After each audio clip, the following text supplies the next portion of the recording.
Expository preaching చేసుకోవట్లేదు, కానీ సుమారుగా అటువంటిదే మనము ఈరోజు ఇంకొక విషయం గురించి మనం చూడటానికి ప్రయత్నం చేద్దాం. The image of God. The image of God. మనిషి దేవుని పోలికగా, దేవుని స్వరూపమందు సృష్టింపబడి ఉన్నాడు అంటే ఏంటి? What is man? Created in the image and likeness of God. In the image and likeness of God. అది మనము అర్థం చేసుకోవటము మనకి ఎంతో అవసరం. ఒకవేళ ఈ ప్రపంచవ్యాప్తంగా మానవుని యొక్క అంతిమమైన గురి ఏంటి అని అంటే, బుద్ధిజంలో నిర్వాణ అంటే ఏంటి? మనిషి శూన్యతలో కలిసిపోతాడు. మనిషి శూన్యతలో కలిసిపోతాడు. Something will become nothing. మనకు ఒక బాడీ, ఒక సోల్, ఒక హార్ట్, ఒక కాన్షియన్స్, ఒక విల్, ఒక మైండ్, ఇవన్నీ ఉంటే మనం ఏమవుతామంటే శూన్యతలోనికి కలిసిపోతాం. దాన్ని నిర్వాణ అని అంటారు. హిందూయిజం ప్రకారం అడిగితే మనిషి యొక్క అంతిమమైన గోల్ ఏంటంటే ఏంటి? ఫైనల్గా టు ఎస్కేప్ ఫ్రమ్ ద కర్మ సైకిల్. కర్మ చక్రం నుంచి బయటికి రావటమే దాన్ని మోక్షం అని అన్నారు. మోక్షం ఏంటది? మోక్షం అంటే ఏంటి? కర్మ నుంచి బయటికి రావటం. అది మంచి కర్మైన, చెడ్డ కర్మైన, అది పరలోకమైన, నరకమైన, ఇవన్నీ కూడా మోక్షం కంటే కిందే అంట. పరలోకం, నరకం అనేవి కూడా మోక్షం కంటే కింద అంట. అంటే ఏ విధమైన స్థితి లేని ఆ స్థితిని, ఒక స్థితిని ఏమన్నారు అని అంటే మోక్షం. అంటే ఈ కర్మ చక్రానికి బయటికి వచ్చి ఒక స్థితిలో ఉండటము హిందువులుగా వారి యొక్క చివరి మజిలీ అని మనం అనుకోవచ్చు.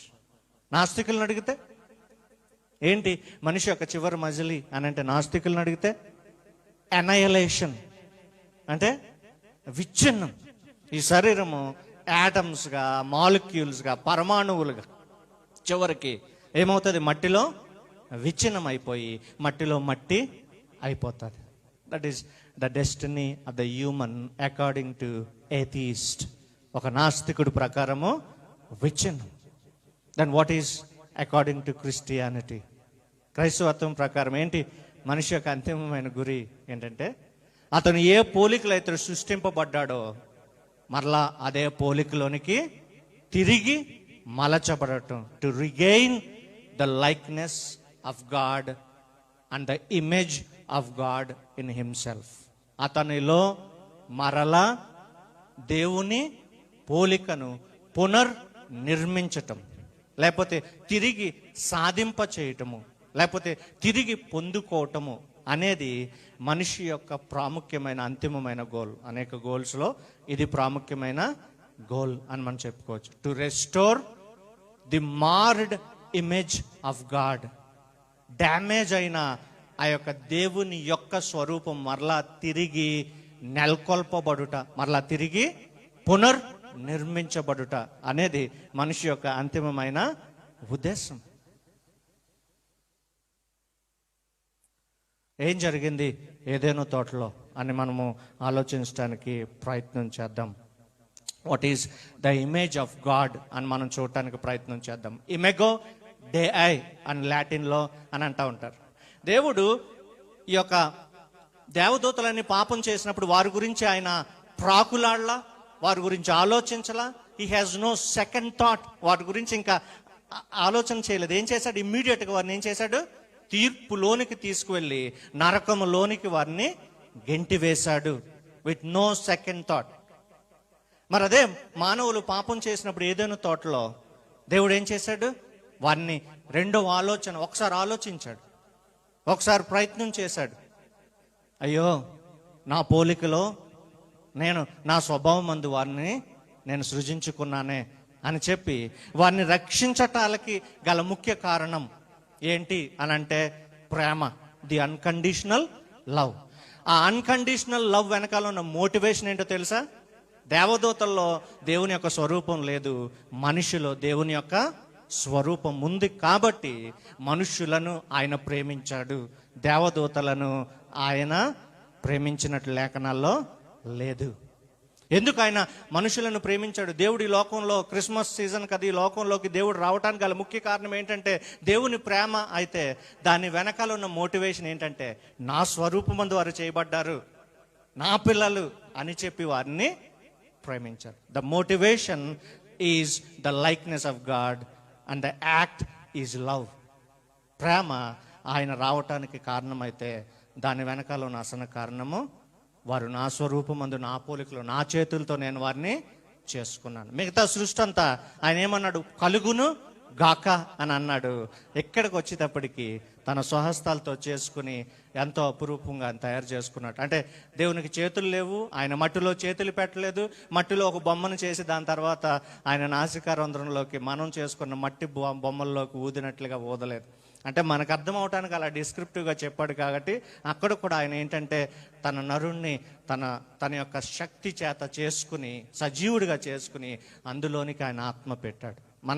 మన మానవ మేధస్సుకు అర్థం కావటానికి నరుణ్ణి మట్టితో తయారు చేసి, అంటే మనం ఎలా ఊహించుకుంటామంటే చిన్నప్పుడు మనం ఆడుకున్న మట్టి ట్రాక్టర్లు, మట్టి బొమ్మలు ఇవన్నీ గుర్తొస్తూ ఉంటాయి. ఆ రీతిగా అయి ఉండకపోవచ్చు అని నేను అనుకుంటా ఉన్నాను. A made a man in the likeness of God. దేవుని స్వరూపమందు ఆయన చేసుకున్నట్లు మనం చూస్తున్నాం. ఆదికాండము 1:26-27 ఈరోజు మన యొక్క వాక్య భాగం కింద తీసుకుందాం. ఆదికాండం 1:26-27. దేవుడు మన స్వరూపమందు మన పోలిక చెప్పున నరులను చేయుదము, వారు సముద్ర చేపలను, ఆకాశ పక్షులను, పశువులను, సమస్త భూమి మీద ప్రాకు ప్రతి జంతువును ఏలుదురుగాక అనియు పలికెను. దేవుని స్వరూపమందు నరుణ్ణి సృజించెను, దేవుని స్వరూపమందు వారిని సృజించెను, స్త్రీగాను పురుషునిగాను వారిని సృజించెను అని లేఖనాలు సెలవిస్తూ ఉన్నాయి. అది మొదట్లో దేవుని యొక్క ఉద్దేశము, లేకపోతే దేవుడు ఏ రీతిగా మనుషులను చేసుకున్నాడు అనే దానికి ఒక ప్రాముఖ్యమైన ఉద్దేశం మనము చూసుకోవచ్చు. మిగతా అన్నిటిని ఆయన కలుగును గాక అంటే వచ్చేసినాయి. ఇది మట్టికి తన చేతులతో చేసుకున్న 2 మనకు కనపడుతుంది, పక్కనే ఉంటే 2 దేవుడైన యెహోవా నేల మంటితో నరుని నిర్మించి వారి నాసిక రంధ్రంలో జీవవాయువు ఊదగా నరుడు జీవాత్మ ఆయన. ఇదే ఒక ఇంగ్లీష్ హాలీవుడ్ ఫిల్మ్ మేకర్స్కి ఇస్తే మనం అనుకున్నట్లు ఒక గ్రాఫిక్గా ఒక మట్టి బొమ్మను చేసి దాంట్లోకి దేవునిలో నుంచి నోటిలోంచి ఏదో అగ్ని ఏదో వాయువు వచ్చినట్లు మనకు వేయొచ్చు. అటువంటి జరిగిందో లేదో మనకు తెలియదు, కానీ అక్కడ డిస్క్రిప్షన్లో అలాగా కనపడుతూ ఉంది. సో 3 భాగాలుగా ఈ యొక్క విషయాన్ని చూద్దాం. ఫిల్ జాన్సన్ అనే భక్తుడి క్లాసిఫికేషన్ ఇచ్చాడు. పతనానికి ముందు దేవుని స్వరూపం, పతనానికి ముందు ఆదాములో దేవుని స్వరూపం. రెండవ భాగం పతనం తర్వాత ఆదాములో దేవుని స్వరూపం. మూడవది ప్రాముఖ్యమైనది క్రీస్తులో దేవుని స్వరూపం, క్రీస్తులో దేవుని స్వరూపం. ఎందుకంటే ఒకనొక రోజున మనము ఆయన లాగా ఉంటామని లేఖనాలు సెలవిస్తున్నాయి కాబట్టి క్రీస్తులో ఏదైతే దేవుని స్వరూపం ఉందో అదే స్వరూపము మనలో కూడా ఉండబోతుంది. మొదటిదేంటి? పతనానికి ముందు ఆదాములో దేవుని స్వరూపము. 2, పతనం తర్వాత ఆదాములో దేవుని స్వరూపము. 3, క్రీస్తులో దేవుని స్వరూపం. మనకి ఈ 3 విషయాల్లో మనం చూడటానికి ప్రయత్నం చేద్దాం. మొదటగా పతనానికి ముందు ఆదాములో దేవుని స్వరూపం. మనకు పెద్ద డీటెయిల్స్ లేవు దీని గురించి, ఎందుకంటే ఆదాము చాలా త్వరగానే పడిపోయాడు. కొన్ని 100 సంవత్సరాలు, కొన్ని 1000 సంవత్సరాలు తీసుకోవాలా. ఆదాముకి అంత ఓపిక లేనట్టుంది, త్వరగా పడిపోయాడు అవ్వ రూపంలో, అవ్వ తర్వాత. కాబట్టి ఈ ఆదాము యొక్క స్వరూపము పడిపోవటానికి ముందు ఏంటి అనేది పెద్ద డీటెయిల్స్ మనకి లేఖనాల్లో పెద్ద కనపడవు. కాబట్టి ఈ యొక్క ఇమేజ్ని మనం అర్థం చేసుకోవటానికి ప్రయత్నం చేద్దాం. అనేక మంది అనేకమైన వివరాలు ఇస్తూ ఉన్నారు. అనేక మంది థియోలోజన్స్లోనే, ఈ యొక్క భక్తుల్లోనే అనేక మంది వివరాలు ఇస్తున్నారు. ఇలాగా దేవుని స్వరూపం ఆదాములో ఎలా ఉంది, దేవుని పోలిక ఆదాములో ఎలా ఉంది. అని మనం మాట్లాడటానికి ప్రయత్నం చేస్తున్నాం. అయితే అక్కడ రాయబడింది 1:26లో హెబ్రీ భాషలో ఒక పొయిటిక్ లాంగ్వేజ్లో రాయబడింది అని మనం చూసుకోవచ్చు. ఎందుకంటే పోలిక స్వరూపము రెండు కూడా ఎలా ఉన్నాయంటే పర్యాయ పదాలుగా ఉన్నాయి. ఈసారి నుంచి నేను మాట్లాడుతున్నప్పుడు పోలిక స్వరూపం అని మీరు ఏది తీసుకున్నా ఒకటే, అది దేవుని యొక్క రూపము అని మనము ఆలోచించవచ్చు. కాబట్టి పోలిక స్వరూపం అంటే రెండు వేరువేరు పదాలు కాదు, రెండు కూడా సిననిమ్స్ అని అంటారు, లేకపోతే పర్యాయ పదాలుగా అవి ఉంటూ ఉన్నాయి అని మనం ఆలోచన చేయడానికి ప్రయత్నం చేద్దాం. కాబట్టి ఈ పోలిక స్వరూపం రెండు కూడా సిననిమ్స్గా మనకు కనపడుతున్నాయి. అందుకనే ఇక్కడ రాస్తూ ఉన్నాడు, రాస్తాడు 27లో చూడండి, దేవుడు తన స్వరూపమందు నరుని సృజించెను, దేవుని స్వరూపమందు వానిని సృజించను. మరలా రాయించాడు, స్త్రీగాను పురుషునిగాను వారిని సృజించను. మరలా రాయించాడు. This is a poetic expression, this is a Hebraic poetic expression. Hebrew భాషలో ఒక కవీశ్వరులు రాసినట్లుగా ఈ మాటలు రాసినట్లు మనము తీసుకోవచ్చు. కాబట్టి పోలిక స్వరూపం అనే రెండు కూడా ఒకటే. This are synonyms, this are not different terms. అవి పర్యాయ పదాలుగా మనం తీసుకోవటానికి ప్రయత్నం చేద్దాం. కాబట్టి మొదటిది the image of God in Adam before fall. పతనానికి ముందు ఆదాములో దేవుని యొక్క స్వరూపం ఏమై ఉంటుంది అని మనము ఆలోచన చేయడానికి ప్రయత్నం చేద్దాం. అనేకమైన విషయాలు ఉన్నాయి.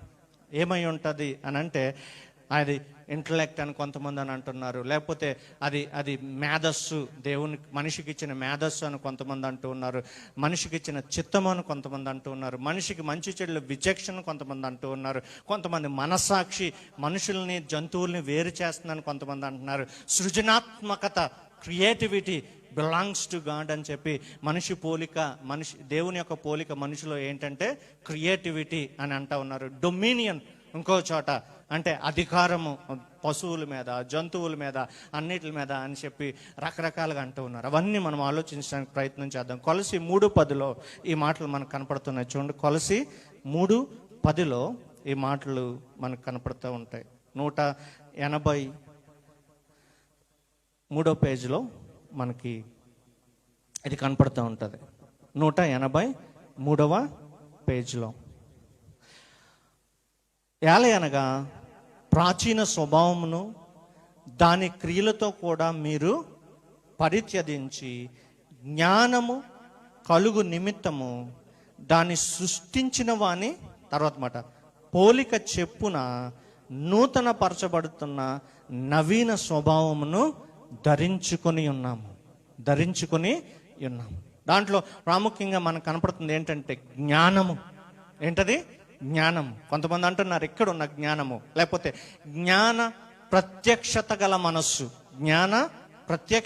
మనస్సు, లేకపోతే నాలెడ్జ్, లేకపోతే mind filled with knowledge. This is the image of God in Adam. ఆదాములో ఈ ఇమేజ్ ఉంది అని కొంతమంది అనటానికి ప్రయత్నం చేశారు. దాని పక్కనే ఉన్న ఎఫ్ఎస్సి పత్రికలో చూడండి, పక్కనే రెండు పేజీలు యువతలు ఎఫ్ఎస్సి 4:23-24లో ఈ రీతిగా కనపడుతుంది. ఎఫ్ఎస్సి 4:23-24 మీ చిత్తవృత్తి యందు నూతన పరచబడిన వారై, మీ చిత్తవృత్తి యందు వెనకాలకి నూతన పరచబడిన వారై నీతియు యథార్థమైన భక్తి గలవారై దేవుని పోలికగా సృష్టింపబడిన నవీన స్వభావమును ధరించుకొనవలెను. ఇక్కడేం కనపడుతుందంటే చిత్తవృత్తి యందు నూతన పరచబడిన వారే, ద రెన్యూడ్ విల్. అంటే ఒకప్పుడు మంచి చిత్తం ఉండేది మనకి, అది పడిపోయిన తర్వాత పాడైపోయింది. దాని తర్వాత మళ్ళీ క్రీస్తులో మీకు ఏముందనంటే ద రెన్యూడ్ విల్, నూతన పరచబడిన చిత్తవృత్తి. అంటే దేవుని చిత్తం మాత్రమే చేయగలిగిన అటువంటి సామర్థ్యం కలిగిన చిత్తము మనకి ఇవ్వటానికి ఆయన ప్రయత్నం చేశాడు. అంటే అటువంటి చిత్తము క్రీస్తుకి ఎలాగైతే దేవుని చిత్తం చేయటమే నాకు ఆహారం అని ఒక చోట చెప్పినట్లుగా, నేను దేవుని చిత్తం చేయటం నాకు ఆహారం, అంతకంటే మించి ఏమీ లేదు అని ఎలాగైతే తన చిత్తానికి దేవుని మాటకి లోబడి జీవించాడో అటువంటి ఇమేజ్, అంటే అటువంటి చిత్తము, పాడైపోని చిత్తము, లేకపోతే ద రెన్యూడ్ విల్, లేకపోతే చిత్తవృత్తి నూతన పరచబడుట, ఇది దేవుని స్వభావం అని కొంతమంది అనటం మొదలు పెట్టారు. లేకపోతే ఇలా అయ్యుండొచ్చు అని చెప్పి కొంతమంది అనుకున్నారు. లేకపోతే మూడవది మారల్ సెన్సిబిలిటీ, నైతికమైన స్ఫురించే తత్వము. లేకపోతే మారల్ సెన్సిబిలిటీ అంటే ఎవరికి హాని చేయకుండా ఉండకపోవటం, హాని చేయకుండా ఉండటం, ప్రతిదీ నైతికంగా ఆలోచించటం అనేది దేవుని చిత్తము అని మనకి తెలియపరుస్తూ ఉన్నారు. లేకపోతే కాన్షియన్స్, మనస్సాక్షి, జంతువుల్ని మనుషులను వేరు చేసి, జంతువులు దేవుని పోలికలో లేవు కాబట్టి వారిలో మనస్సాక్షి లేదు. కుక్కలో మనస్సాక్షి ఉందా? లేనే లేదు. పక్షుల మనస్సాక్షి, పావురంలో, చీమలో అసలు లేనే లేదు. There is no higher and lower animals అని కూడా మనం చూసుకోవసరం లేదు. కాబట్టి వాటిలో మనస్సాక్షి లేదు, మనిషిలో మనస్సాక్షి ఉంది. ఇదే దేవుని యొక్క పోలిక స్వరూపము అని కొంతమంది అని అంటూ మొదలు పెట్టారు. లేకపోతే క్రియేటివిటీ, సృజనాత్మకత. దేవుడు ఎలాగైతే సృష్టించాడో మనము విభిన్నమైన విషయాలు సృష్టించాం. రంగులు సృష్టించాం, కలర్ మిక్సింగ్ కలిపి విభిన్నమైన బిల్డింగ్స్ కట్టాం, రకరకాలైన వస్త్రాలు, రకరకాలైన ప్యాటర్న్స్, డిజైన్స్, లేకపోతే రకరకాలైన కన్స్ట్రక్షన్స్, మాన్యువర్స్, మ్యానిపులేషన్స్ అన్నీ కూడా మనకి తెలుసు. ఈ వైవిధ్యం, మీరు డిజైన్స్ చూడండి, ఎంత ప్రపంచంలో మిగతా వీటికి ఉన్నట్లుగా మన డిజైన్స్, మన కలర్ కాంబినేషన్స్, మన యొక్క ఫ్యాబ్రిక్ ఇవన్నీ చూసినప్పుడు, లేకపోతే ఆ gadgets, automobiles, aeroplanes, air crafts, battle ships, Rafale, లేకపోతే ఏదైనా సరే, బ్రహ్మోస్ ఏమంటారో, ఇలాంటి ప్రతిదీ కూడా మనం ఆలోచించినప్పుడు ఏం కనపడుతుంది? క్రియేటివిటీ. బ్రహ్మ అంటే బ్రహ్మన్లా, బ్రహ్మోస్ అంటే లేటెస్ట్గా ఇండియాలో ఉన్న అంబుల పదవులో ఉన్న ఆర్టిలరీ సిస్టమ్, అంటే వార్ డిఫెన్స్, వార్ మెకానిజమ్స్లో ఉన్న ఒక పెద్ద యంత్రం, క్షిపణి అని మనం అనుకోవచ్చు, లేటెస్ట్. కాబట్టి ఇవన్నీ క్రియేటివిటీ గురించి మాట్లాడుతున్నప్పుడు దేవుడు ఎలాగైతే సృష్టించాడో మనిషిలో కూడా ఈ సృజనాత్మకత ఉండటం దేవుని యొక్క పోలిక లేకపోతే స్వభావము అని చాలామంది అంటూ ఉన్నారు. 2 కొరింథీ 11:7 చూడండి. 1 కొరింథీ 11:7, కొద్ది పేజీలు వెనక్కి 151 పేజీలో మనం చూసినప్పుడు 11:7లో మనం చూస్తూ ఉన్నాం. 153లో 11:7లో చూస్తూ ఉన్నాం. పురుషుడైతే దేవుని పోలికయు మహిమనై ఉన్నాడు గనుక తల మీద ముసుగు వేసుకొని కూడదు. What is the image of God అని అంటే it's the glory of God. ఏమని ఇక్కడ ఏమనపడుతుంది? దేవుని యొక్క మహిమే మనిషిలో ఉన్న దేవుని పోలిక లేకపోతే దేవుని యొక్క స్వరూపం అని కొంతమంది థియోలోజియన్స్ ఇలాగా అనేక రకాలుగా దేవుని యొక్క మహిమ ఏంటి అని అన్నప్పుడు ఇవన్నీ మనకి చూపిస్తూ ఉన్నారు. 1:26లో ఆదికాండము 1:26లో మనకి కనపడుతుంది. ఏంటి ఇంకా దేవుని పోలిక అని అంటే 1:26. ఇప్పటికేం చూసాం? జ్ఞాన ప్రత్యక్షత గల మనస్సు, నూతన పరచబడిన చిత్తము లేకపోతే రెన్యూడ్ విల్ అని చూసాం.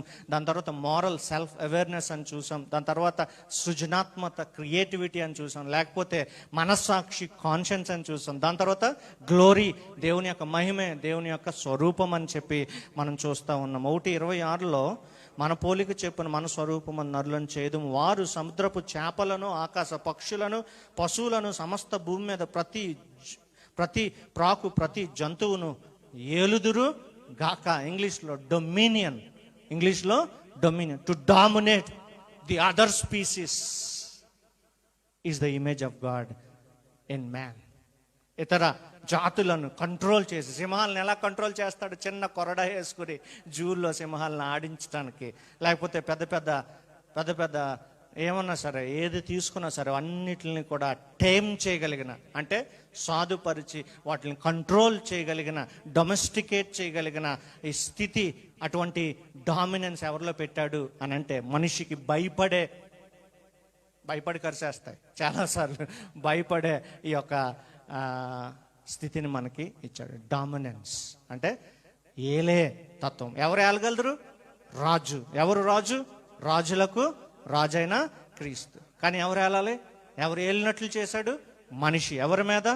మొత్తం తన యొక్క సర్వ సృష్టి మీద, అంటే కనపడే సృష్టి అంతటి మీదకి ఏలే స్వభావం ఇచ్చాడు. కాబట్టి ఏలటం ఏంటని అంటున్నాడు ఇక్కడ? దేవుని స్వరూపం అని కొంతమంది తీసుకున్నాడు. To have a dominionship over all the creation is the image of God అని చెప్పారు. 27 ఇంకో మాట ఉంది. 1:27 దేవుని స్వరూపం వారిని సృజించను, స్త్రీగాను పురుషునిగాను వారిని సృజించను. దేవుని స్వరూపమందు వారిని నరుని సృజించను, దేవుని స్వరూపమందు వారిని సృజించను, స్త్రీగాను పురుషునిగాను వారిని సృజించను. The ability to make relationships. ఏంటది? బంధుత్వాలను నెలకొల్పటం దేవుని యొక్క స్వరూపం. ఎందుకంటే తండ్రి కుమార పరిశుద్ధాత్మలో విడదీయని అనుబంధం ఉంది. తండ్రి కుమార పరిశుద్ధాత్మలో విడదీయని అనుబంధాన్ని ఎక్కడ చూపించాలనుకున్నాడంటే భార్య భర్తల మధ్యలో ఉండాలని ఆయన ఆశించాడు. అందుకనే స్త్రీగాను పురుషునిగాను వారిని సృష్టించి వారిద్దరిని భార్య భర్తలను చేసి ఏక శరీరంగా చేసి, ఎలాగైతే త్రిత్వంలో తండ్రి కుమార పరిశుద్ధాత్ముడు ఏకత్వంలో అన్యోన్య స్వభావం కలిగి లేకపోతే అన్యోన్యత కలిగి విడదీయలేని, ఇంకా సాతాను మనిషికిని దేవునికి పుల్ల పెట్టాడు కానీ దేవునికి పరిశుద్ధాత్మనికి క్రీస్తుకి వాడు పుల్ల పెట్టలేడు. ఎందుకంటే తండ్రి కుమార పరిశుద్ధాత్మనికి పిటింగ్ లేకపోతే వారి మధ్యలో ఏమంటారు, బ్యాక్ బైటింగ్ చేయడానికి ఛాన్స్ లేదు. Because of their relationship. In them the relationship is so strong that it cannot be broken down. వారిలో ఉన్న ఆ యొక్క సంబంధము అది విడదీయలేని సంబంధం. అటువంటి సంబంధాన్ని, the ability to make relationship, responsible relationships is the image of God అని చెప్పి ఇక్కడ కొంతమంది థియోలోజియన్స్ అన్నారు. ఎలాగైతే తండ్రి కుమార పరిశుద్ధాత్మలో అన్యోన్యమైన సంబంధం ఉందో అటువంటి రిఫ్లెక్షన్ ఎక్కడ పెట్టాడంటే భూమి మీద ఏకైక రిలేషన్షిప్లో పెట్టాడు. అది తల్లి కుమారుడు లేకపోతే తండ్రి కూతురు మధ్యలో కాదు, అది పెట్టింది ఎక్కడ? భార్య భర్తల మధ్యలో పెట్టి ఒక అన్యోన్యతను, విడదీయరాని సంబంధాన్ని ఆయన తన పోలికను ఎక్కడ పెట్టాడు అని చెప్పి అంటూ ఉన్నాడు. Knowledge, will, conscience, creativity, moral self awareness, glory, dominion, తర్వాత ఏంటి? రిలేషన్షిప్స్. ఇవన్నీ కూడా జ్ఞాన ప్రత్యక్షత గల మనస్సు, నూతనపరచబడిన చిత్తవృత్తి, నవీన స్వభావము, మహిమ, మనస్సాక్షి, నైతికమైన స్వభావము, సృజనాత్మకత, ఆర్ట్, పొయట్రీ, మెడిసిన్, ఇంజనీరింగ్, ఇవన్నీ కూడా డొమినియన్, అధికారం చేయగలిగే శక్తి, తర్వాత మధ్యలో వారు లేకపోతే అధికారం చేయగలిగిన శక్తి, దాంతోపాటు వారు బంధుత్వాలని రెస్పాన్సిబుల్గా ఉంచుకునే ఒక స్వభావం. ఇవన్నిటిలో ఏదో కొన్ని అయ్యుండొచ్చు అని అంటున్నప్పుడు అక్కడ లేఖనాలు మనకు సెలవిస్తున్నారు. To have a proper understanding, this all are the image of God. ఇదంతా కూడా దేవుని స్వభావమే అని మనము సంపూర్ణంగా అర్థం చేసుకోవాలి. ఎందుకంటే ఇక్కడ 1:26 దేవుడు మన స్వరూపమందు మన పోలిక చెప్పున నరులను చేయుదము అని చెప్తా ఉన్నాడు. ఈ మాట ఇక్కడ గమనించండి. ఈ మాటను పట్టుకోవడానికి ప్రయత్నం చేయండి. వాక్యం ఏం చెప్తుంది? దేవుడు మనిషిని చేసిన తర్వాత దేవుని పోలిక అతనిలో అమర్చలేదు. మరలా చెప్తాను, దేవుడు మనిషిని చేసిన తర్వాత దేవుని పోలిక అతనిలో అమర్చలేదు. ఏం చేశాడు? దేవుని మనిషినంతా తన పోలికగా చేశాడు. మీకు అర్థమైందా? దేవుడు మనిషినంతా తన పోలికగా చేశాడు. ఎంటైర్ మ్యాన్, ఇంగ్లీష్లో చదువుతాను, entire man is made in the image of God, but not the God made man and placed his image. అంటే తన యొక్క ఇమేజ్ ఎలా కనపడుతుందంటే మనుషులకి ఇలా ఒక్కొక్కటి తీసుకోవటం వల్ల ఒక హృదయమో, ఒక లివరో, ఒక కిడ్నీయో ఏదో అన్నట్లుగా కనపడుతుంది. అలా కాదురా బాబు, మనిషి అంతా కూడా దేవుని యొక్క స్వరూపమే. మనుషులు ఒక భాగం దేవుని స్వరూపం కాదు, మనిషి అంతా కూడా దేవుని స్వరూపం. అంటే మనుషుడు దేవుని పోలికలో సృజింపబడెను అని లేఖనాలు సెలవిస్తున్నాయి. భూమి మీద ప్రతినిధిగా అతను ఎలా చేశాడంటే దేవుడు భూమి మీద తనకు లివింగ్ ఎగ్జాంపుల్గా చేశాడు. దేవుడు అంటే ఇలా ఉంటాడు అని చెప్పి మనిషిని చూస్తే, అంటే ఒక స్వచ్ఛమైన మనిషిని చూస్తే, ఒక పడిపోయిన ఆదాముని చూస్తే ఆ యొక్క విషయం గుర్తు రావాలి. నా అలాగా ఉండటానికి ఇదిగో నేను ఇలా ఉంటాను, నాకు రూపం లేదు కాబట్టి ఇదిగో ఈ రూపంలో మీరు నన్ను చూడండి, నేను కొద్దిగా మీకు అర్థమవుతానని చెప్పి ఒక పడిపోని మనిషిని పెడితే వారి తర్వాత సాతానికి అప్పచెప్పినట్లు చూస్తూ ఉన్నాం. కాబట్టి ఏంటి, దేవుడు మనిషిని చేసిన తర్వాత అతనిలో దేవుని పోలిక అమర్చలేదు, కానీ మనిషినంతా దేవుని పోలికగా చేసను అని లేఖనాలు సెలవిస్తూ ఉన్నాయి. మొదటిది అయిపోయింది, the image of God in Adam before fall. పడిపోవటానికి ముందు ఆదాములో దేవుని స్వరూపం. 2, పడిపోయిన తర్వాత ఆదాములో దేవుని స్వరూపం. 3:5 ఆదికాండము 3:5. ఇక్కడున్న క్యారెక్టర్స్ ఎవరు అనంటే, ఏదైనా తోటలో మనకు జరుగుతూ ఉంది. సాతాను, ఆదాము, హవ్వ. సాతాను, ఆదాము, హవ్వ. అందుకనే ఆదాము, హవ్వ అప్పటికే దేవుని పోలికలో దేవుని స్వరూపం అందు సృజింపబడితే అప్పటికే వారు దేవుని పోలికలో ఉన్నారు. మళ్ళీ సాతాను వచ్చి, సాతాను ఎవరు? యోహాను 8:44-45 ప్రకారం అబద్ధమునకు జనకుడు. Who is Satan? The father of lies. The father of lies. అబద్ధమునకు జనకుడు వచ్చి అని అంటున్నాడు సాతానుతోటి, వారు దేవుని లేరని అబద్ధం ఆడి ఏమంటున్నారు, మీరు చనిపోతారు, దాని తర్వాత మీరు దేవునిలాగా ఉండరు, దేవునిలాగా ఉండరు అని చెప్పి దేవుడు చెప్పాడు అని చెప్తున్నారు. చూడండి 3:5లో, అందుకు సర్పము, మీరు చావనే చావరు, యాలి అనగా మీరు వాటిని తిను దినమున మీరు మీ కన్నులు తెరవబడిననియు మంచి చెడ్డలను ఎరిగిన వారై దేవతల వలె, ఇంగ్లీష్లో అక్కడ గాడ్ అని ఉంది, దేవుడు వలె ఉంటారని దేవునికి తెలియదు.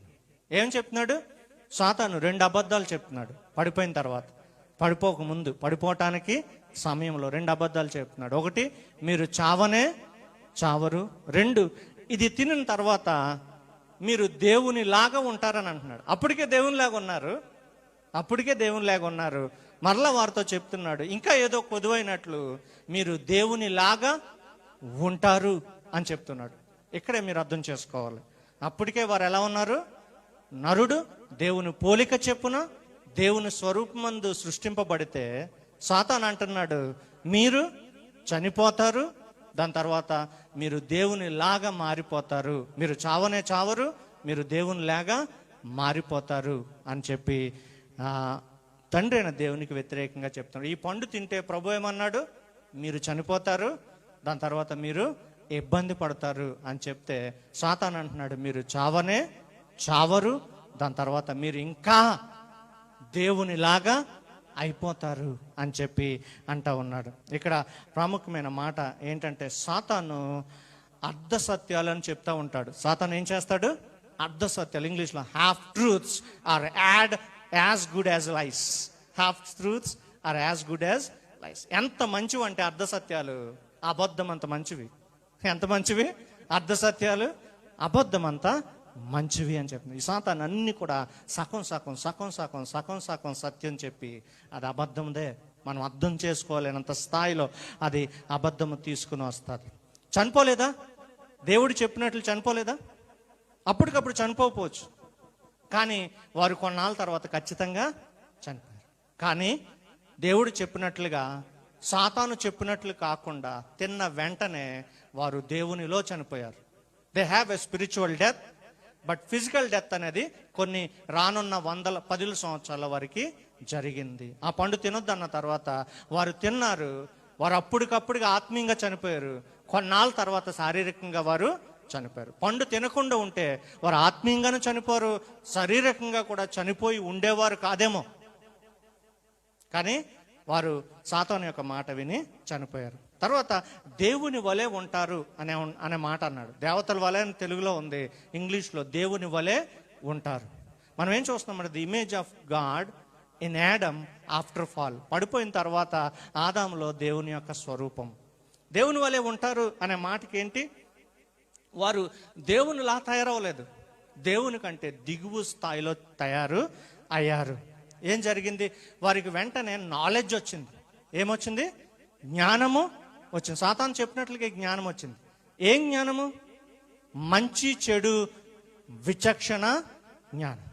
అంటే ఇది చెడు అని అనుభవిస్తే గాని తెలుసుకోలేని జ్ఞానం వచ్చింది. దేవుడు ఇక్కడ రాసుకున్నాను, దేవుడు పాపం చేస్తే గాని పాపం ఎట్టో తెలీదా? దేవుడు పాపం చేస్తే గాని పాపం ఎట్టో తెలీదా? అంటే ఏంటంటే దేవుడికి చెడు యొక్క జ్ఞానము అనుభవించకుండానే తెలుసు. దేవునికి చెడు యొక్క జ్ఞానము అనుభవించకుండానే తెలుసు. అటువంటి జ్ఞానము ఆదాములోను కూడా పెట్టాడు, కానీ ఆదాము పండు తినటం వల్ల అనుభవించితే గాని చెడేంటో వాడికి తెలియకుండా తెలిసేలాగా అయ్యింది. అంటే దేవుని కంటే అతను ఏమయ్యాడంటే తక్కువ అయిపోయాడు. రెండవది, ఆదాముకి ఇన్నోసెన్స్ కోల్పోయాడు, నిష్కాపట్యము కోల్పోయాడు. మూడవది, ఆదాముకి సిగ్గు, భయము, దాని తర్వాత అబద్ధం చెప్పటం, దాని తర్వాత నింద మోపటం. ఏమొచ్చినాయి ఆదాములో, అవ్వలో? సిగ్గొచ్చింది, వెంటనే ఆకులు చుట్టుకున్నారు. దేవుడు వస్తారని భయం వచ్చింది. దాని తర్వాత అబద్ధం చెప్పే అవకాశము వచ్చేసింది వారిలో. దాని తర్వాత నింద మోపటం, నేను కాదు ఇతనే నన్ను ప్రేరేపించాడని చెప్పి నింద మోపే తత్వము. ఇవన్నీ దేవునిలో ఉన్నాయి కదా? ఇవన్నీ దేవునిలో ఉన్నాయా? దేవునిలో సిగ్గు ఉందా? దేవునిలో భయం ఉందా? దేవునిలో అబద్ధం చెప్పగలడా? దేవుడు అబద్ధం ఆడలేడు. దేవుడు నింద మోపుతాడా? నింద మోపనే మాపడు. ఆదాము దేవునిలాగా ఉంటే పండు తిన్న తర్వాత ఏమయ్యాడు? దేవునిలాగా లేకుండా అయిపోయాడు.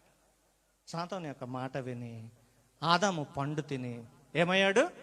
దేవునిలాగా లేకుండా అయిపోయాడు. దేవుని పోలిక ఉంటే సాతాను అంటుంది, నువ్వు దేవునిలాగా లేవు, ఇంకా నీకు దేవునిలాగా అయిపోతావు అని చెప్పి అబద్ధమాడి ఆల్రెడీ దేవునిలాగా ఉన్నవాడిని దేవుడు కాకుండా పాపిగా చేసింది ఎవరు? సాతాను. After fall the attributes which are not in God came into the human.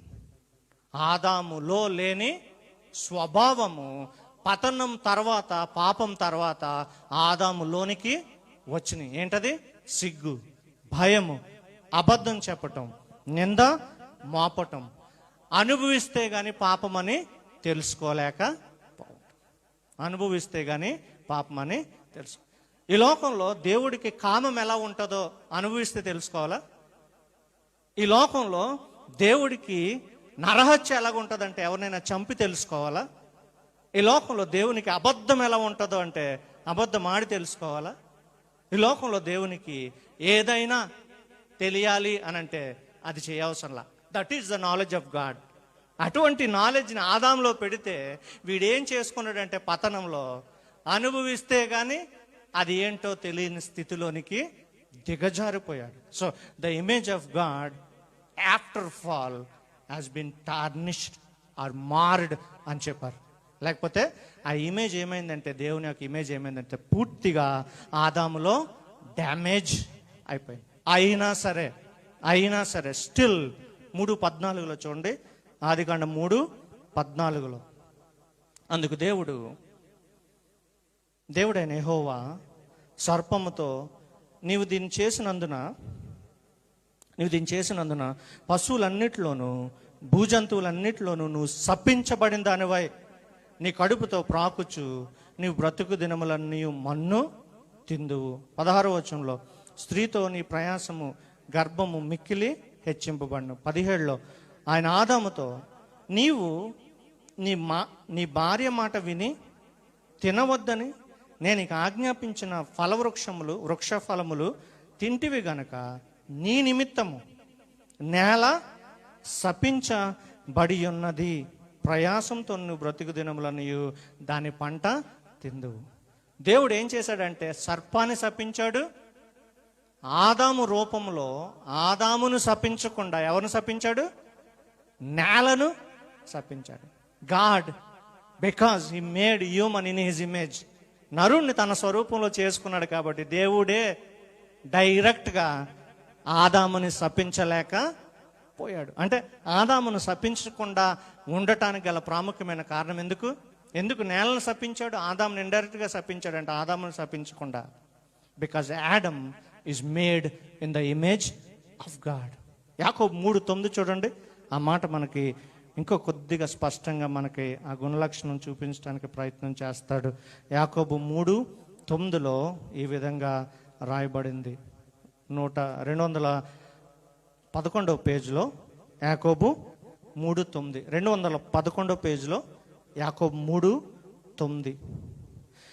దీనితోనే 8 నుంచి అవుతాను, 6 నుంచి అవుతాను.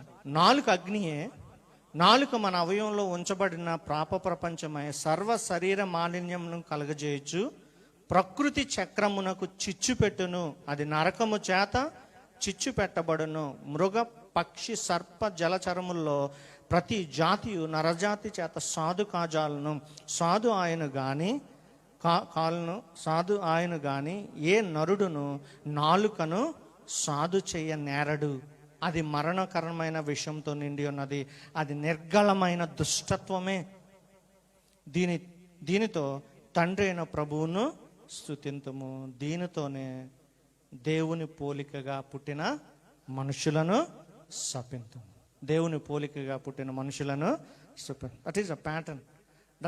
That is the pattern of the fallen image in Adam. ఆదాములో, మనలో ఇటువంటి పడిపోయిన పతనానికి చెందిన దేవుని స్వరూపం ఉంది. దేవుడే ఆదాముని శపించలేకపోయాడు, అంటే శపించడానికి ఇష్టపడలేదు. ఎందుకంటే వారు నా పోలిక చెప్పున చేయబడ్డాడు, వాడు నా స్వరూపమందు అతడు సృష్టింపబడ్డాడు అని శపించక ఇండైరెక్ట్గా నేలను శపించి ఆదాం మీదకి ఆ ఎఫెక్ట్స్ వచ్చేటట్టు చూశాడు. కానీ మనం ఎంత పాపం చేస్తామో ఇతరులను మన నోటితో ఏం చేస్తున్నాం? శపిస్తాను. అదే నోటితో hallelujah, praise the Lord, amen, hallelujah brother అని చెప్పి అంటూ ఉంటాం. అదే నోటితో మీరు మొదలెట్టండి. ఎలా తిడతారు? ఆ రీతిగా మనము తిడతాం.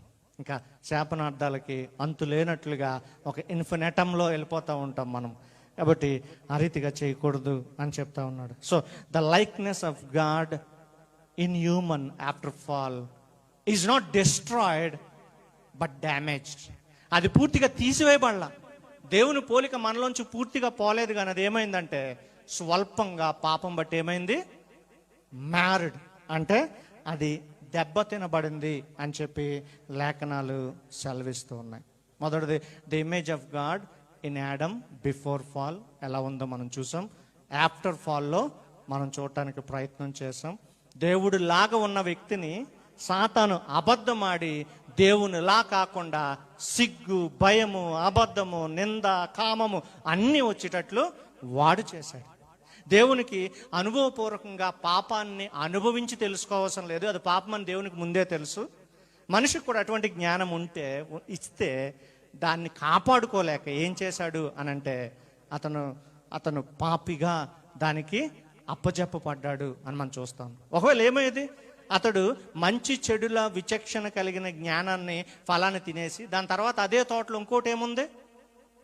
అదే తోటలో ఇంకో ఫలం ఏముంది? ఇంకో చెట్టు ఏంది? నిత్య జీవం అనే చెట్టు ఉంది. అది తినేస్తే ఏమయ్యేది?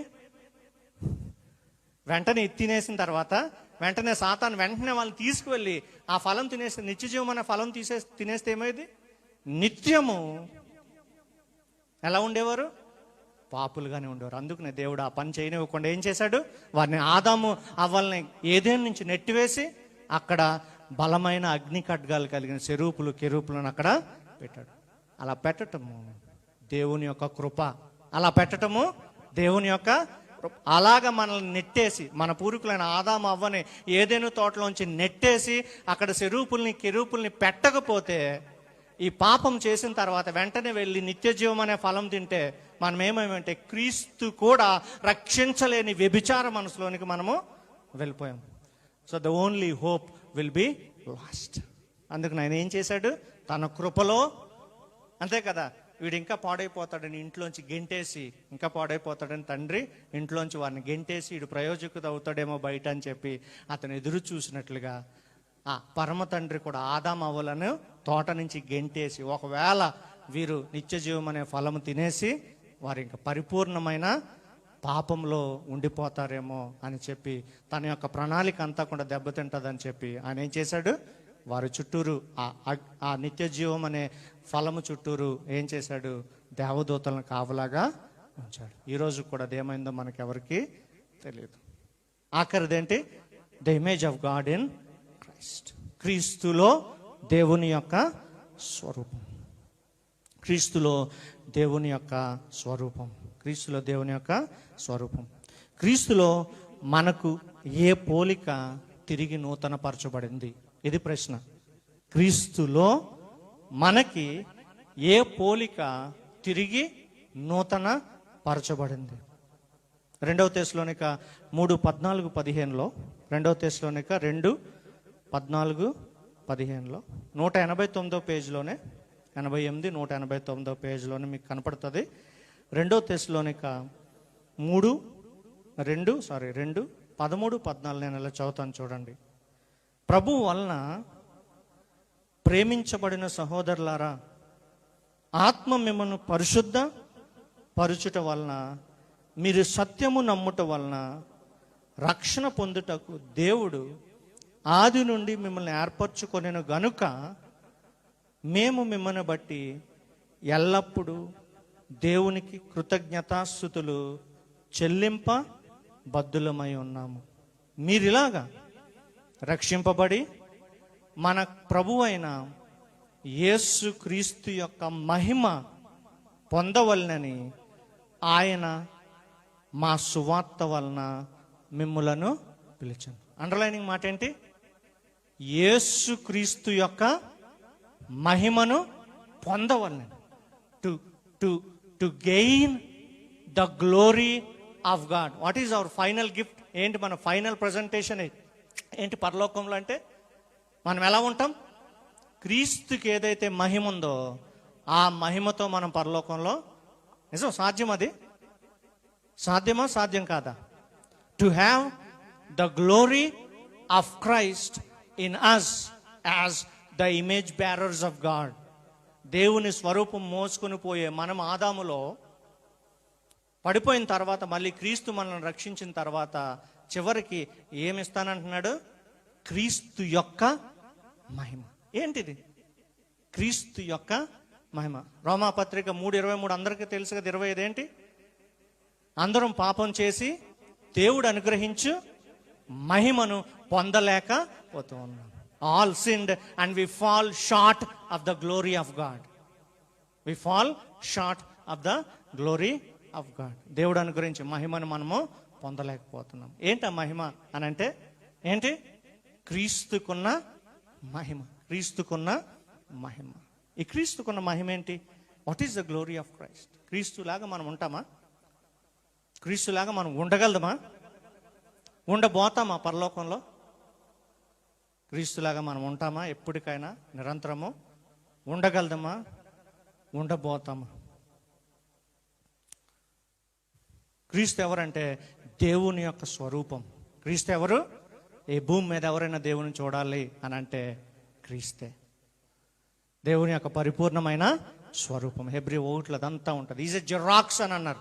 హీబ్రూ పదానికి డైరెక్ట్ ట్రాన్స్లేషన్ ఏముంటుందంటే ఆయన జిరాక్స్ కాపీ ఆఫ్ గాడ్. అసలు గాడ్ని ఒక జిరాక్స్ ప్రింటర్లో పెట్టి బయటికి తీస్తే వచ్చేది ఎవరు? క్రీస్తే. అది క్రీస్తు. మనం అలా ఉంటామా? మనం అలా ఉండగలమా? What is the glory of Christ? What is the glory of Christ? కొలస్సీ 1 చూడండి, పక్కనే కొలస్సీ పత్రిక 1 ఆఖరి 2 రిఫరెన్స్లే. కొలస్సీ పత్రిక 1:13 నుంచి చదువుతాను చూడండి. కొలస్సీ పత్రిక 1:13 నుంచి ఏం చూస్తున్నాం? మనం క్రీస్తులాగా ఉంటామా? క్రీస్తు మహిమ మనము పొందగలమా అనే ప్రశ్న చూస్తూ ఉన్నాం. ఆయన మనల్ని అంధకార సంబంధమైన అధికారం నుండి విడుదల చేసి తాను ప్రేమించిన తన కుమారుని యొక్క రాజ నివాసులుగా చేసిన ఆ కుమారుని యందు మనకు విమోచన అనగా పాప క్షమాపణ కలుగుచున్నది. ఆయన అదృశ్య స్వరూపి అయి సర్వ సృష్టికి ఆది సంభూతుడై ఉండని. ఏలయనగా ఆకాశమందు ఉన్నవి, భూమి మందు ఉన్నవి, దృశ్యమైనవి అదృశ్యమైనవి, సింహాసనమైన ప్రభుత్వమైన ప్రధానులైన అధికారులైన సర్వము ఆయన యందు సృజింపబడినవి. సర్వము ఆయన ద్వారా ఆయన బట్టి సృజింపబడను. అన్నిటికీ ముందుగా ఆయన ఉన్నవాడు. ఆయనే సమస్తమునకు ఆధారభూతుడు. సంఘమునకు ఆయన, శరీరమునకు ఆయనే శిరస్సు. ఆయన అన్నిటిలో ప్రాముఖ్యత కలుగు నిమిత్తము ఆయన ఆది నుండి మృతుల్లో నుంచి లేచుట ద్వారా ఆది సంభూతుడు ఆయను. ఆది సంభూతుడు, దట్ ఈస్ క్రైస్ట్. అది క్రీస్తు. క్రీస్తు ఎవరు అని అంటే బ్రహ్మ విష్ణు పరమేశ్వర ఈశ్వర అని అనుకుందాం. ఏంటి? వాట్ ఈస్ క్రైస్ట్ అని అంటే హిందూయిజం ప్రకారం this 3 gods will have 3 distinct functions. ఈ ముగ్గురు దేవుళ్ళకి 3 విభిన్నమైన విధులు ఉన్నాయి. బ్రహ్మ ఏం చేస్తాడు? సృష్టిస్తాడు. విష్ణు ఏం చేస్తాడు? కొనసాగిస్తాడు. సస్టైనర్ అంటే కొనసాగించటం. 3 ఈశ్వరుడు శివుడు ఏం చేస్తాడు? లయము చేస్తాడు. Is a destroyer. Creator, sustainer and a destroyer. Creator, sustainer and destroyer. Christ is all. Christ is all. అందుకని ఇక్కడ సమస్తమును ఆయనే సృష్టించాడు. దాని తర్వాత 17 16 సృజించి ఆయన ద్వారా చూడండి 18లో సంఘమైన శరీరము, సారీ పైనుంచి అవుతాను 16, ఆకాశము భూమియు అందున్నవి దృశ్యమైనవు అదృశ్యమైనవన్నీ సింహాసనం ప్రభుత్వం ప్రధానుల అధికారులు సర్వము ఆయన యందు సృజింబడిన. సృష్టికర్త సర్వము ఆయన ద్వారా ఆయన బట్టి సృజింబడిను. ఆయన అన్నిటికీ ముందుగా ఉన్నవాడు. ఆయనే సమస్తమునకు ఆధారభూతుడు. సస్టైనర్, ఆధారభూతుడు. సంఘము తర్వాత ఆయనే తీర్పరుగా వస్తాడు అని మనకు తెలుసు. He is the creator, he is the sustainer. భూమిని సూర్యుని సృష్టించమొకటి, సూర్యుడు తను అనుకున్న రోజులంతా హైడ్రోజన్ హీలియం కలిగి అది మండటం ఇంకొకటి. అది మండటము ఇంకొక ఎత్తు. అది సృష్టింపట్టం ఒక ఎత్తు అయితే అది ఇన్ని వేల సంవత్సరాల నుంచి అదే ఉష్ణముతో అదే 10,000 కెల్విన్తో అది మండటము ఇంకొక ఎత్తు. Is a creator, is a sustainer. ఆఖరికి సూర్యుడిని పటాపంచలు చేసేది కూడా ఆయనే. Is the destroyer. Is a sustainer, is a creator and is the destroyer. ఆ మహిమను మనం పొందుకోగలమా? ఇలాగా ఒకడే సృష్టికర్త ఉంటే ఇన్ని కోటాను కోట్ల స్టార్స్, పాలపుంతలు, గెలాక్సీలు వచ్చేసినాయే. మనమందరం సృష్టికర్తలు అయిపోతామా? క్రీస్తులాగా ఉంటామంటే క్రీస్తు మహిమ ఒకడు సృష్టింటేనే ఇన్ని వచ్చేసినాయి. మనందరం కూడా సృష్టికర్తలు అయిపోతే తర్వాత పరలోకంలో ఉండి అందరూ ఒక్కొక్క గెలాక్సీలు సృష్టించుకుంటా కూర్చుంటామా? మనం కూడా సృష్టికర్తలు అయిపోతామా? What is the glory of Christ? మీరు క్రీస్తు, నా మాట అర్థమైందా? మీరు క్రీస్తు మహిమను పొందుకుంటారనంటే ఏంటి? The Christ has 2 different parts, లేకపోతే 2 distinct personalities. The man Christ and the God Christ. ఎవరు? దేవుడైన క్రీస్తు, మానవుడైన క్రీస్తు. ఆయన సంపూర్ణ మానవుడు, ఆయన సంపూర్ణ దేవుడు. Is complete God, is complete man. క్రీస్తు యొక్క మహిమనంటే దేవుడైన క్రీస్తు యొక్క మహిమ మనకు రాదు. దేవుడైన క్రీస్తు యొక్క మహిమ మనకి రాదు. ఒకే ఒక సృష్టి, ఒకే ఒక ఆరంభము, ఒకే ఒక కొనసాగింపు, ఒకే ఒక లయము. మళ్ళీ ఇంకోసారి సృష్టి ఏమీ సృష్టింపబడదు. యెషయా 40 అధ్యాయంలో దేవునికి ఎవరితోనూ పోలిక లేదు. చూడండి 18వ వచనంలో 40, కావున మీరు ఎవనితో నన్ను పోల్చుదురు. ఇదేంటి ఎలా అంటున్నాడు? దేవుని పోలిక చెప్పుని చేశాను అన్నాడు. ఇక్కడ అంటున్నాడు మీరు నన్ను ఎవరితో పోల్చుదు. ఏ రూపము ఆయనకు సాటి చేయగలరు? 25 చూడండి, 40, 25. నీవు ఇతనితో సమానుడు అని మీరు నన్ను ఎవరికి సాటి చేయగలరు అని పరిశుద్ధుడు అడుగుచున్నాడు. 46లో చూడండి, యెషయా 46, 25లో 46:5లో 46:5 మేము సమానులమని నన్ను ఎవరికి సాటి చేయుదురు, మేము సమానులమని ఎవరిని నాకు పోటీగా చేయుదురు అని లేఖనాలు సెలవిస్తున్నాయి. 9లో చాలా కాలము, చాలా పూర్వము జరిగిన వాటిని జ్ఞాపకం చేసుకునుడి. దేవుడు నేనే, మరి ఏ దేవుడును? నేనే దేవుడను, నన్ను పోలినవాడు లేడు. మరి దేవుడు మనిషి పోలిక చెప్పున, అదే మనిషిని దేవుడు పోలిక చెప్పున చేశాడు అని అంటున్నాడంటే ఇందాక చూసాం. ఏంటది? క్రీస్తులో 2 పోలికలు ఉన్నాయి. ఒకటి దేవుని పోలిక, 2 మనుషుని పోలిక. మనకి ఎటువంటి మహిమ ఇవ్వబడిందంటే ఈ దేవునిలోంచి కొన్ని స్వభావాలు మనకి ఇవ్వబడినాయి. అవి కూడా మనం పరిపూర్ణంగా ఉండలేం. పూర్తిగా మంచిగా ఉండలేం, పూర్తిగా కామం లేకుండా ఉండలేం, పూర్తిగా అబద్ధం ఆడకుండా ఉండలేం, పూర్తిగా మొహం చూపులు లేకుండా ఉండలేం, పూర్తిగా లంచం పూర్తిగా నిజాయితీ మనం ఉండలేం, పూర్తిగా ఏది మనలో మంచితనం లేనే లేదు. దేవుళ్ళు అన్నీ సంపూర్ణంగా ఉన్నాయి అని చెప్తా ఉన్నాడు. మీరు నన్ను ఎవరితో పోల్చగలరు అని అంటే, దేవునితో మనిషిని పోల్చటానికి మనిషి ఏ పాటివాడు అని లేఖనాలు సెలవిస్తూ ఉన్నాయి. 55 చూడండి, అదే 55 8-9 రాస్తూ ఉన్నాడు. 55, నా తలంపులు మీ తలంపులు వంటివి, మీ త్రోవలు నా త్రోవలు వంటివి. యెహోవా వాక్కు ఇదే, ఆకాశములు భూమిపైకి ఎంత ఉన్నతంగా ఉన్నవో మీ మార్గముల కంటే నా మార్గములు, మీ తలంపుల కంటే నా తలంపులు అంత ఎత్తుగా ఉన్నవి. There is no matching with God in his likeness. There is no matching with God in his likeness. అందుకనే దీన్ని రివర్స్ చేయటానికి వీల్లేదు. మనిషి మాత్రమే దేవుని పోలికలో సృష్టింపబడ్డాడు. దేవుడు మనిషి పోలికలో లేడు. దేవుడు మనిషి పోలికలో లేడు. This is the final. మీరు మళ్ళీ చెప్తాను ఈ మాట, ఇదే ఫైనల్. మనిషి మాత్రమే దేవుని పోలికలో సృష్టింపబడ్డాడు. అంటే దేవునిలాగా కొద్దిగా ఉండటానికి సృష్టింపబడ్డాడు. దేవుడు మటికి మనిషిలాగా లేడు. మనిషిలాగా లేడు. అదే, we are likened to God in some sense, but God is never likened to us. God is never likened to us. అందుకనే ఆయనలో కొన్ని లక్షణాలు ఉన్నాయి. ఆ పోలిక మనం ఎప్పటికీ ఉండలేం. ఆయన సర్వశక్తిమంతుడు, మనము కాదు. ఆయన సర్వోన్నతుడు, మనము కాదు. ఆయన సర్వాంతర్యామి, మనం అన్ని చోట్ల ఉండలేం. సో ఆయనలో ఆయన కృపా సమృద్ధి గలవాడు, మనం కృపనెవరికి పంచలేం. ఆయనలో పంచుకోలేని గుణలక్షణాలు ఉన్నాయి, అవి మనకి ఎప్పుడు పోలిక కానే కాదు. ఆయన పంచుకునే గుణలక్షణాలు ఉన్నాయి. ప్రేమ, సంతోషము, సమాధానము, మంచి చేయటము, సృజనాత్మకత, జ్ఞానము, తెలివి, నైతికత, కొద్దిగా మహిమ, పాలే తత్వము, డొమినియన్. ముందు చెప్పుకున్నవన్నీ కూడా మనం అనుకున్నాం కదా, అవన్నీ కూడా కొద్ది కొద్దిగా మనలో ఉంచాడు. అనగా మనిషిని దేవుని పోలికలో కొద్దిగా చేశాడు అని ఫైనల్ ఇన్ఫరెన్స్. అంతేగాని దేవుని పోలిక అంతా మనిషిలోనే లేనే లేదు. దేవుని పోలిక అంతా ఉంటే మనిషే దేవుడు కదా, ఇంకా దేవుడు ఎందుకు? దేవుని పోలిక అంతా ఉంటే మనిషే దేవుడు కదా, ఇంకా దేవుడు ఎందుకు? సో ఇక్కడ రాయబడింది ఏంటంటే, మనము దేవుని పోలికలో చేయబడ్డాం. దేవుడు ఎప్పటికీ మన పోలికలో లేడు. మన పోలికలోనే కాదు, ఆయనకు సమమైన వారు ఎవరు లేరు. This is the image of God and man. దేవుడి మాటలు దీవించునుగాక.